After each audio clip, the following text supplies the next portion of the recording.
तो परमेश्वर में कोई अंतर नहीं होता, कोई कुछ नहीं। परमेश्वर सबके जीवन में बड़ी बड़ी प्लानिंग है, बहुत ऊंचा। आपको अपने परिवार में, घर में, मोहल्ले में बहुत बहुत ऊंचा वादा दे सकता है। जितना हम कर सके उतना तो करे, तो आप आसानी से निकल सकते हो उसमें से, आप परमेश्वर में बढ़ सकते हो। आप ले रहे हो परमेश्वर मुझे ये चाहिए और उसके वचन को पूरा नहीं कर रहे, तो कैसे वो पूरा होगा? उसकी नबियों प्रतिति भी तो करनी पड़ेगी। वो वचन जो कह रहा है, एक ऐसे थे वो कहे कि उनके बेटे कहे आप कहीं घूमने नहीं जाती, मंदिर उंदिर चला, वो पहले सब जगह जाती थी। सबका घूमने के लिए पार्क होता है, मंदिर थोड़ी होता है। पार्क में जाओ, बच्चों को लेकर घुमाओ। वो उसने बताया, तो मुझसे बताया तो मैंने ये चीज किया, तो अब वो चीज बच गई उस चीज से, उस समय बच गई वो।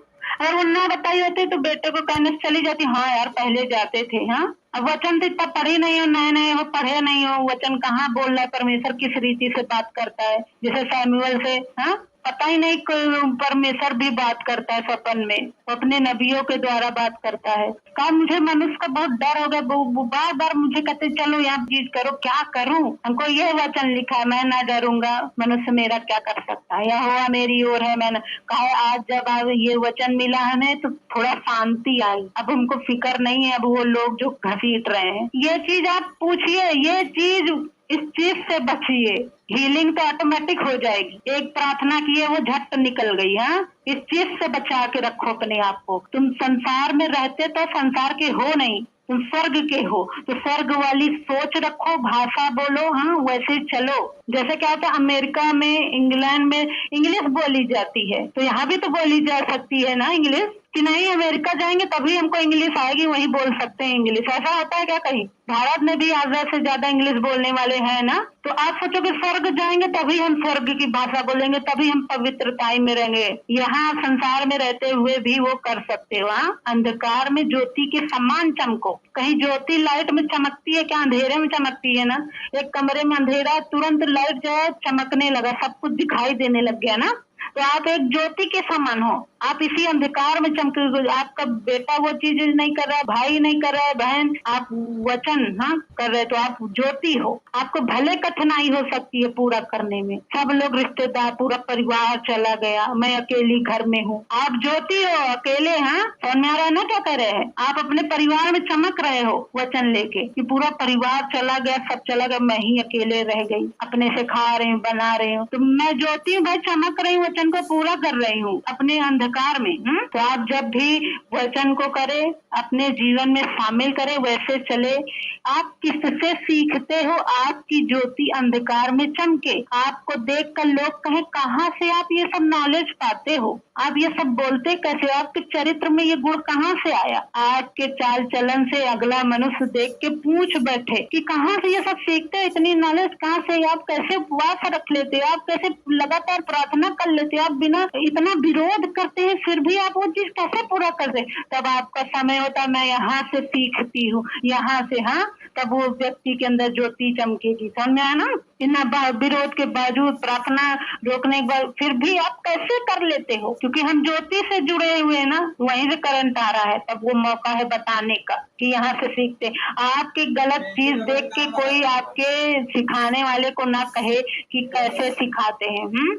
जब आप, जैसे मैंने आपको सिखाया वही चीज आप करोगे, तभी तो आपको देख के वो व्यक्ति कहेगा कि अरे कहाँ से सीखते हो। तब मौका है बताने का। अगर बताया मैंने कुछ और कर रहे हो कुछ और, तो वो कहे, आपको नहीं कहे कहाँ से तुम सीखते हो ये सब। अब वो व्यक्ति को थोड़ी पता है कि कहाँ से। सिखाने वाला तो सही है, देने वाले ने दुनिया की तो बहुत चीज दी, पाने वाला ना पाए तो क्या करे? सिखाने वाला तो सही सिखा रहा है, अब जो सीख ही नहीं रहा, अपने मन की कर रहा है, तो क्या?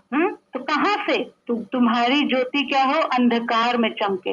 पूछ बैठे लोग कहाँ से तुम सीखते हो, कैसे तुम प्रार्थना कर लेते हो अपने घर में भी, ऐसे उपवास कैसे कर लेते हो, हर चीज के पास आपके पास जवाब कैसे रहता है। ऐसे आपके बच्चे आपसे पूछने चाहिए, आपके पति पूछने चाहिए, आपके माता पिता पूछने, आपका मोहल्ला ऐसे पूछना चाहिए। ऐसे वो लोग पूछने चाहिए जो मसीह में रहते हुए सही से नहीं चल रहे हैं, कि ये चीज मैं कर ही नहीं पा रहा हूँ, वो भी पूछने चाहिए।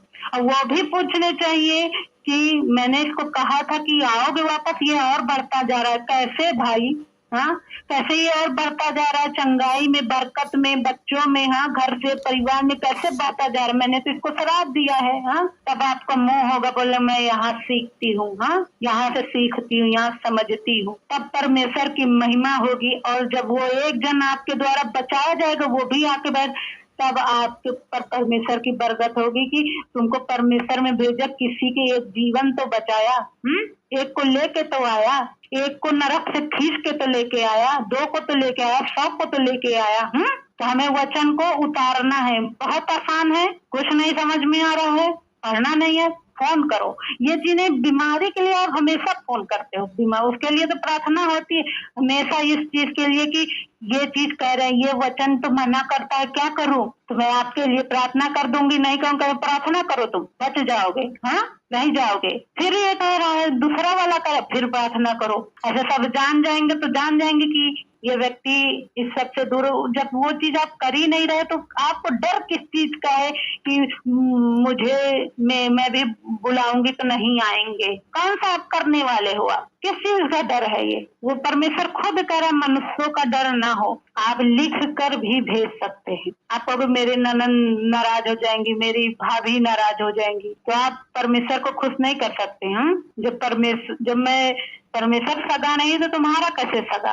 परमेश्वर सगा कैसे होंगे आप? जब वचन को पूरा करेंगे तो सगा हो जाएंगे, परमेश्वर के सगे हो जाएंगे। और जब परमेश्वर के सगे हो जाएंगे, जो 2 साल वो व्यक्ति नाराज हो सकता है, 3 साल नाराज, जब आपकी बरकत आएगी वो उस वचन के चलने के कारण, जो आशीष आएगी, तो वो व्यक्ति भी आ जाएगा एक दिन, तो कहेगा मैं भी तुम्हारी ही हूँ। जब कोई आपको धमकी देने लग जाए कि तुम हम अब क्या मुझे भी छोड़ दोगे, परमेश्वर से बढ़ के कोई नहीं होना चाहिए। दिमाग में यही रखो कि मैं जब परमेश्वर का ही सगा नहीं तो इसका कैसे? जब मैं परमेश्वर को खुश नहीं कर पाई, मनुष्य को कब खुश कर पाऊंगा? मनुष्य तो कभी नहीं खुश होता है। तो हमेशा परमेश्वर को खुश करो। वो व्यक्ति जो आज, वो एक दिन वो भी बचा लिया जाएगा, एक दिन बचा लिया जाएगा। हमेशा प्रार्थना में रहो, लगातार निरंतर प्रार्थना में लगे रहो, निरंतर रोज प्रार्थना करो। कितने लोग रोज प्रार्थना करते हैं? रोज प्रार्थना करो, आपको आज समझ में आएगा। रोज प्रार्थना, रोज प्रार्थना, संगति के साथ बैठ के प्रार्थना कर रहे हो, अलग है वो चीज। अलग से बाप के पास जाया करो, ठीक है ना? आप मेरे साथ बैठे वो नहीं, अलग से बाप के पास जाया करो, मुंह दिखाया करो, ताकि उस दिन देखे दुख के समय मेरा बेटा हमेशा मुझसे मिलने आता है। इसने समय फिक्स कर दिया है, कुछ भी हो जाए ये मुझसे रोज मिलने आता है इस समय। हाँ, इसने जो समय ठहराया, प्रभु मैं इस समय आऊंगी तो आऊंगी। हाँ, तो समय फिक्स रखो, रोज परमेश्वर के पास जाओ, रोज प्रार्थना करो। रोज सबके पास 4 घंटे रहते, दोपहर में हर कोई खाली हो जाता है। इससे ये चीज होगा, मन हो या ना हो, आज्ञा बनी है निरंतर। अब देखो, जो रोज प्रार्थना कर रहा है उसके लिए तो बेहतर है, नया चीज मिला। क्या? 5 पॉइंट मिल गया, प्रार्थना करने का अलग तरीका मिल गया। हाँ, जो कर ही नहीं रहा है उसके लिए तो इकट्ठा होता जा रहा है ना, उसके लिए नया नया चीज मिलता जा रहा है, बढ़ता जा रहा है। परमेश्वर से कभी शिकायत न करे, मुझे ऐसा हो जाए तो शायद मैं प्रभु में ऐसे चलने लगूं। परमेश्वर ये दे शायद तो परमेश्वर में मैं बनी रहूं। वो दे या ना दे, वो मेरा ही परमेश्वर है, क्योंकि वो देने वाला ही परमेश्वर है। हम उसके स्वभाव को जानते हैं। वो दे या ना दे, फिर भी मेरा परमेश्वर। दे या ना दे, मैं फिर भी प्रार्थना करूंगी। दे या ना दे, मैं फिर भी उपवास रखूंगी उस विषय के लिए। दे या ना दे, फिर भी मैं दुष्ट से लड़ूंगी, क्योंकि मैं उसके स्वभाव को जानती हूँ। प्रेम करने वाला वो देगा ही। हाँ, अगर नाराज भी है तो कब तक नाराज रहेगा? दया करेगा ही। हाँ, तो जो काम है उसे शिफ्ट कर ले, अपने काम को परमेश्वर को समय दे, ताकि आप 100 गुना फलों को लेके आए। आज जो कर रहे हो आपकी पीढ़ी वही करेगी। एक्सेप्ट करो यही चीज। आप सोचो कि जैसे मैं हूँ वैसे मुझे मिलेगा, यही सी बात है। आप जो चीज मांग रहे हो वैसे नहीं मिलेगा, आप जो चीज हो वही मिलेगा। जब बच्चे वही देखते हैं जो माँ बाप करते हैं, वो बच्चे नहीं करते कि दिन भर चिल्लाते रहे तुम ये नहीं कर रहे, वो नहीं करते। देखते माँ बाप प्रार्थना करने वाले। अब अगुवाई करने वाले हैं। उनको मालूम है परमेश्वर में कैसे बढ़ाना है, चलाना है। उनको मालूम है कैसे बच्चों को शिक्षा देना है। वो कभी भी नहीं वो आदर करेंगे, हमेशा। चलिए परमेश्वर का धन्यवाद है। जिसके विवेक खुले हुए हैं वो तो जानता ही है, जिसको जाना ही है, करना ही है। तो एक होता है विवेक, विवेक में आ जाना। हाँ, जैसे कि यूसुफ के विवेक में आ गया था। नहीं लिखा था कि व्यभिचार नहीं करना, ये नहीं करना, ये नहीं करना है। ये पुस्तक नहीं लिखी गई थी जब यूसुफ था, उसके विवेक में आया था, वो संगति में बना था तो उसके विवेक में आया कि ये गलत चीज है, व्यभिचार नहीं करना। तो जो पढ़ा भी नहीं है लगातार प्रार्थना करता रहेगा, जो पढ़ा भी है लगातार प्रार्थना करता रहेगा, उसके विवेक में भी आता रहेगा ये सही है, ये गलत है। हाँ, कुछ लोग कहेंगे सिगरेट पीना चाहिए, क्या विवेक क्या कहता है? शराब नहीं, नशीले पदार्थ नहीं। जिसको पीना ही है तो वो तो पिएगा ही भाई ना। जो प्रार्थना में लगातार निरंतर है तो उसका विवेक बताएगा ये गलत है। हाँ, उसका विवेक बताएगा, आत्मा बताएगी। दो तरीके से प्रार्थना होती है, एक आत्मा में, एक बुद्धि से होती है। जब लगातार आप प्रार्थना में करते रहोगे, अपने शब्दों में, अपनी हिंदी भाषा में प्रार्थना करते रहोगे, तो आत्मा विवेक में डालती रहेगी ये गलत है, ये सही है, ये यहाँ नहीं जाना, वहाँ। हाँ, जैसे आप कहीं जा रहे हो, हाँ, एक्सीडेंट होने वाला है, हाँ, कुछ भी होने वाला है, तो विवेक में आ जाता है, वो अलग बात है। अगर जो निर्धारित है परमेश्वर की ओर से, जो अभी बंधन बंधे हुए हैं, वो नहीं टूटा है तो वो तो हो कर रहेगा।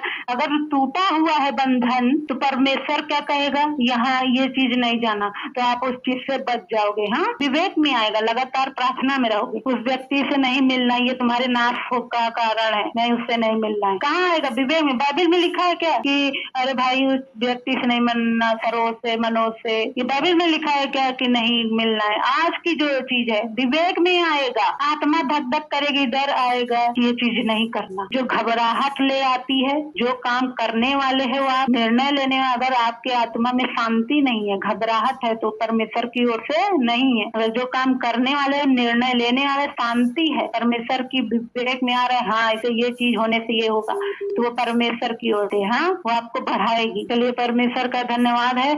आज का जो आपके हृदय रूपी पटिया में वचन बस गया है, उसे कोई अंधकार की शक्ति चुराने न पाए। धन्यवाद करते हैं पिता परमेश्वर, हालेलुया। एक एक को यीशु के लहू छिपाते हैं पिता परमेश्वर। धन्यवाद, धन्यवाद परमेश्वर, धन्यवाद, धन्यवाद, हालेलुया।